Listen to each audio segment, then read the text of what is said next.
So in this video, I'm going to show you how to create a table of descriptive statistics.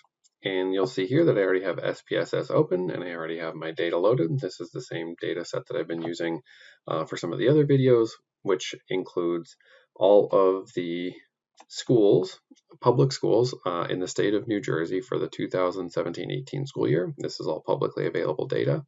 And so let's say for my task that I want to create a table of descriptive statistics for two variables. So let's say that I'm interested in teachers. So let's say I'm interested in the number of teachers in a typical school. So that's this variable here, teacher count school. And let's say that I'm also interested in some of the demographic characteristics of those teachers. So let's say I'm interested in, I'll scroll across here, what percentage of them are female, just for instance.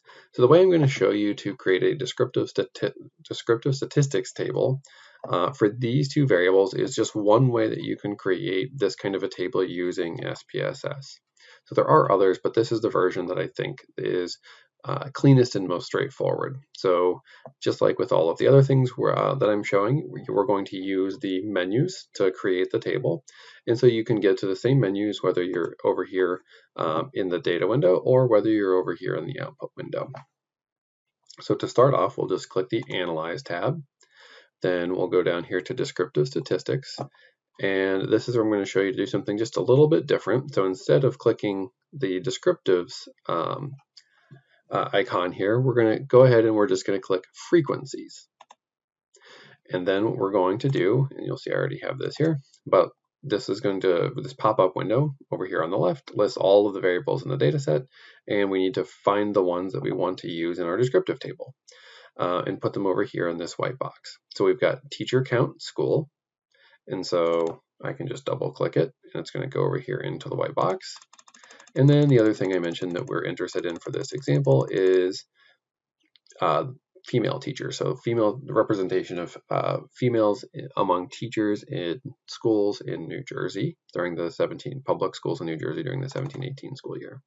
So I've got the two variables that I'm interested in right here. Now, what I want to do is I want to uncheck this box right here that says display frequency tables, because if I leave this checked, then I'm going to get a very long table that shows how, every time that 75.9 and 75.8 occurred in the data. That's not really what we're interested in here. So what we can do is after we uncheck that, we can go over to this button here that says statistics. And then this lets us pick from a lot of different options that we would want to include in our table. So you can just check the boxes for the things that you want to be included. So over here, you have measures of central tendency. So I've checked mean, median, and mode for all of these. Then down here for dispersion, I've selected the boxes for standard deviation, the minimum value, the maximum value. And then as you can see here, there are others that you could add if you wanted. So then I'm just going to click continue. And now all I have to do is just click OK. And then I go to the output window here and I can see that it created the table that we want. And here, each variable that we're interested in is listed as a column. And then the different statistics that we wanted to be included are listed here in the rows. Now let's say that we want to flip this so that the variables are rows and the statistics are columns, which would be typical of a table of descriptive statistics. What we can do is just double click this here. You'll see that there's a yellow box that comes up around the table when we hover over it. And then I can double click it. And then what you may not have noticed is up here, along these tabs, they changed whenever I double clicked this table. And so a simple way to do this is just to click this pivot tab, transpose rows and columns, and then it's going to flip all of that so that the table looks just like we would want it to. The one thing to note here is by default, whenever it gives you the number of observations, when you create a descriptive table this way, it's going to give you the number in two formats, so valid and missing.